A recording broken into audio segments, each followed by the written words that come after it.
Pumunta pala ako ngayon dito kay Manong para ipaayos yung gulong ng sasakyan ko. Kasi sobrang tagal na yung bolt ng sasakyan ko sa gulong niya ay hindi maalis-alis. Ipinunta ko na sa kung saang shop pero hindi talaga maalis-alis. Hindi nila kayang gawin. Pero dito kay Manong, simple lang pala sa kanya.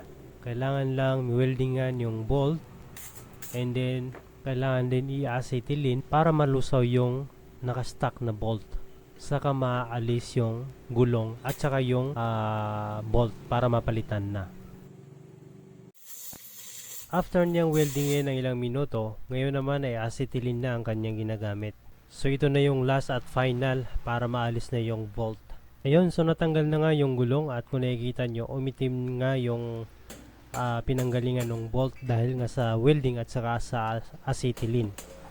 So ito naman, inaalis naman ni Kuya yung kanyang brake drum dahil gusto niya alisin yung bolt sa ilalim. Ayan, so yan yung bolt and natanggal na namin yung isa. So ganun lang kadali natanggal ni Kuya yung bolt na na-stuck dito sa ating gulong. So hanggang dito na lang and maraming salamat sa panonood.